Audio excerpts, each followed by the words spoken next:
Hey everyone, my name is Nicole Willette. I'm from the company Breaking Even Communications, which is an online marketing company. And I want to talk to you today about social media for not social media people. Now, you might be saying, Nicole, it's 2023 and I'm not into social media. I never have been, I never will be. The problem is, if you're a small business owner, you have to know a little bit about it so that either you can decide what to care about related to social media or so that you can hire somebody to help you with your social media. So consider this your tutorial. Think of social media as the new general store, a place where people can run into each other. And if it's a place where people can run into each other, it's also a place where people can run into companies. Now, don't get intimidated by social media as a concept. Any website that is social media that is currently out right now, or any website that will come out that is a social media website, basically has three components. The first thing that every social media site has is a profile or a page. This is your particular presence on the website. Usually, you can upload your own picture, you can write a little about section. It's just a central place where people will go to learn about your business on that particular platform. The second thing that every social media site has is friends or followers. So, a way for people to see your profile, see your page, say, huh, I think I like that person, or I think I want to learn more about that person. I'm going to follow them. I'm going to like them. I'm going to somehow give my information so that when they post content, I am going to see it sometimes. And the third thing that every social media website has is something called a feed. So basically, when you first log into the website, it shows you what's new in your world. Obviously, your feed is going to be different than your spouse's feed, than your best friend's feed, than your mother's feed, because you click on different links than they do. You follow different people and businesses than they do. Maybe you live in a different location than they do. And so all the content that is being put there is something that you theoretically are going to like. At least the algorithm thinks so. So let's take a look at some examples so that you see what I mean. So the first site we're looking at is LinkedIn. Let's go to the profile or page section. So typically there's a link to it. Usually it's the thing that looks like your face. This is my profile on LinkedIn. The next thing we're looking at is my friends or my followers. So I can click on followers and we'll see all the people who have chosen to follow me. But when I first log in, there is the feed of LinkedIn. So these are people that I'm connected to, companies that I follow, and what they have posted in terms of content. Now let's take a look at Instagram. So first thing, let's look for the profile. And if I click on this profile link, I get to my profile. Secondly, friends and followers, as you see, there is a list of followers. When I click on followers, you can also see the people I'm following. Finally, there is the feed. And as I mentioned, when you first log in, typically the first thing you see is the feed. And this is all people or businesses that I'm following and what they've posted recently. Now we're looking at X, formerly known as Twitter. And to get to my profile or page, I can click on the profile link and get to our business profile on this platform. Then friends and followers, if I look underneath and click on followers, I'll be able to see everybody who's following this account. And then finally, to get to the feed, I'm going to click on home, and this is stuff from the different accounts that we follow. So as you can see, once you think about it, any social media site you look at is just those elements remixed. And these different websites are basically aimed at different audiences, and they typically feature different kinds of content a little bit more prominently. So, for example, if we look at Instagram, we're seeing photos and videos exclusively. Whereas if we looked at LinkedIn, we see links in addition to photos and videos. Now, obviously, it would be a lot easier if there was one website we had to keep track of and post content to and only one thing to think about. But why would our lives be that easy, right? And if you're the kind of person that isn't into social media yourself, you might ask yourself, well, why do people even want to be on social media? First of all, different kinds of social media attract different kinds of people. Different social media sites might attract people who are in, say, the tech sector or people who are in a specific neighborhood. So, depending on what you're looking for as a business, will depend on what social network that you want to use. Another reason to spend time on these websites as a business is that other people spend hours on these sites every day. So, as a business, you being on these websites where people are spending a lot of time is a good way for you to get in front of them. Also, social media can be an efficient way to let a lot of people know about something at the same time. If you have an email or a texting list, that's great. But maybe you also just want people to know that you have an upcoming open house. So if you post it to these different channels, that means hundreds or even thousands of people can see that you have an open house. And you probably don't have the same amount of people coming to your website or the same amount of people who are on your email or texting list necessarily. Also, different sites allow for different kinds of expression. So if you like making long form videos, is a great place for you to post your content.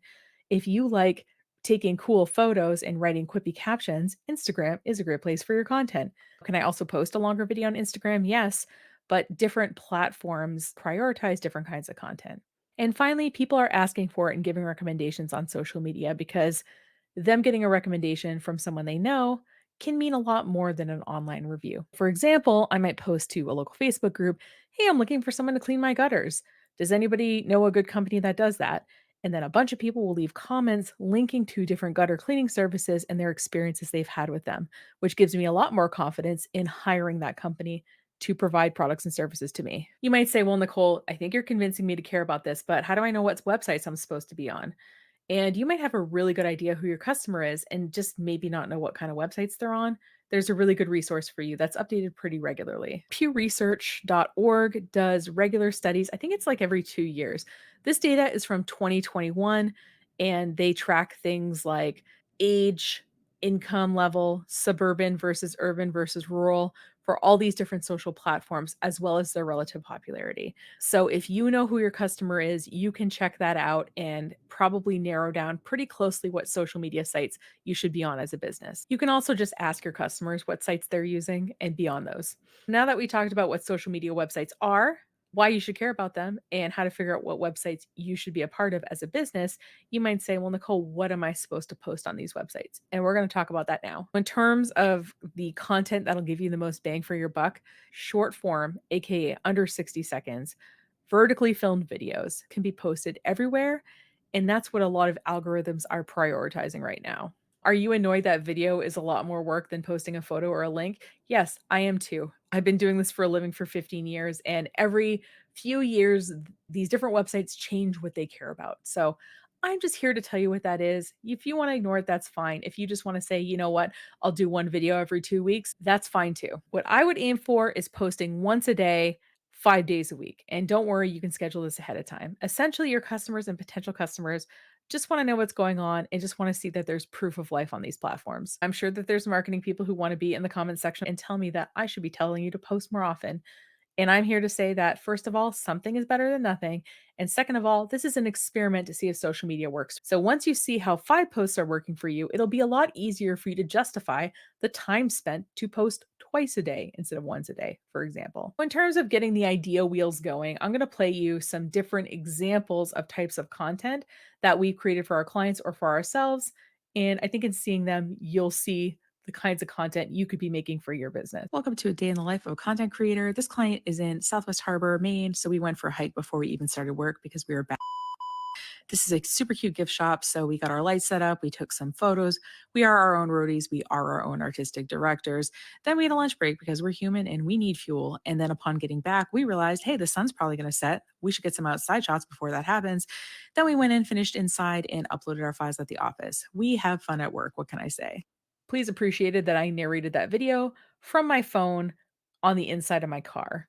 The inside of your car has some pretty good acoustics. So, idea number 2 is do a how to or advice. And this is a video that I reacted to of another business that accidentally ordered too much inventory and were asking for what they should do. Business on a loan, but how do I tell my lenders I have no sales?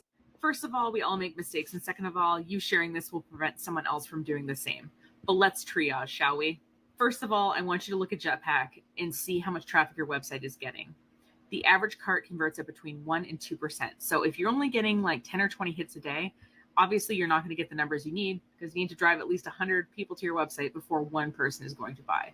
So we need to drive traffic in quickly.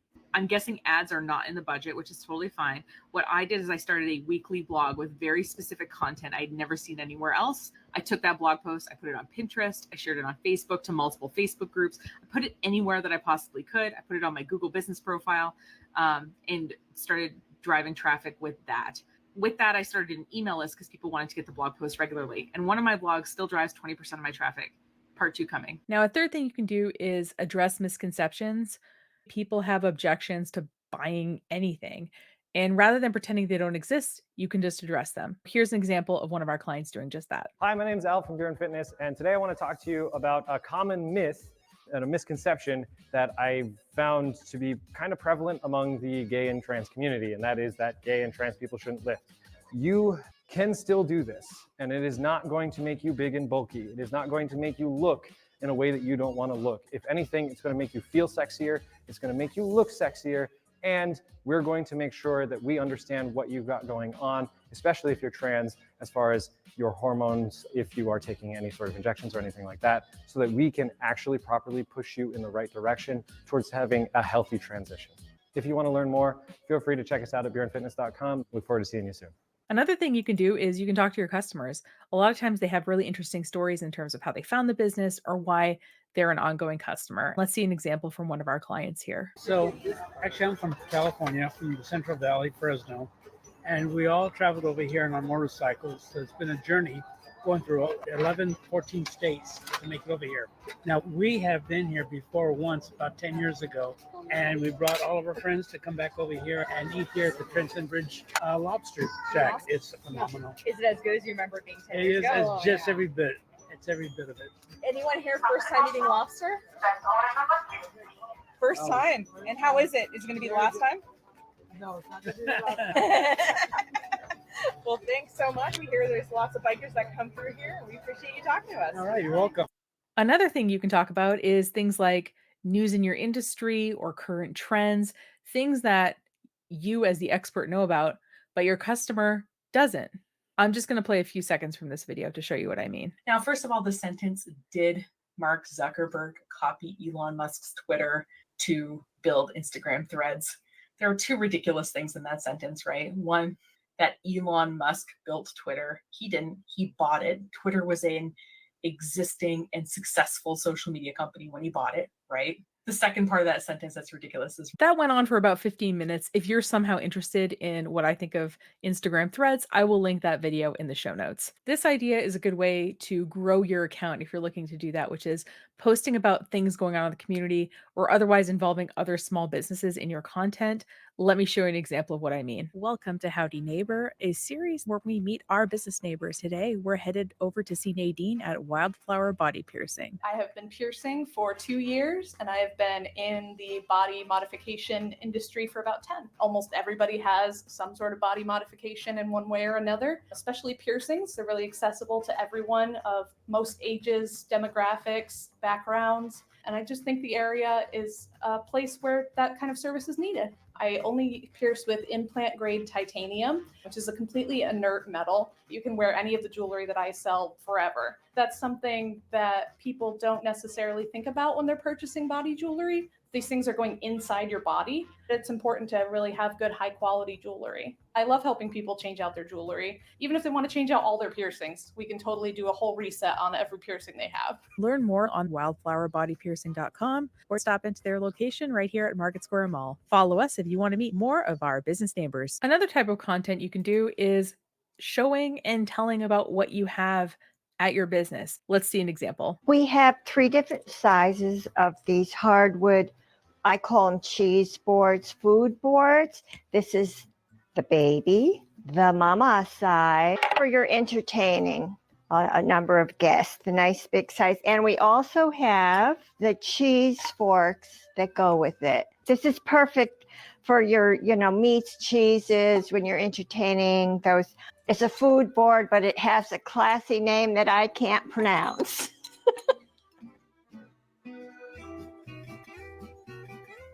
And a final idea just to think about is you can take part in online trends. Earlier this summer, there was something going around called Girl Dinner, which was this idea that Girl Dinner is eating little plates of things that make you happy. So we have a catering client and we just couldn't resist. That's my ideal meal. This is my dinner. I call this Girl Dinner. You may be wondering why I just showed you a bunch of videos. Basically, every social media platform is prioritizing the short form video. You'll notice these links were from Instagram, from TikTok, from YouTube, and that's because all these platforms support short videos. If you post videos, they'll be seen by more people than other kinds of content. And if you post videos, this content is more likely to be shown to strangers. And if you run an ad with a video, they tend to be less expensive. So lots of reasons to make videos. Again, it wasn't my idea to create a bunch of extra work for you to make videos, okay? The social networks decided this completely independent of consulting me, unfortunately. So we're just given them what they want. Now, a lot of people forget that social media is a conversation that you have with your customers. You're putting content out there, but your customers talk back to you. Here are the different things you can expect in terms of your customers talking back to you on these platforms. The first thing you can expect is reactions. People will like heart or otherwise usually pick some kind of emoji.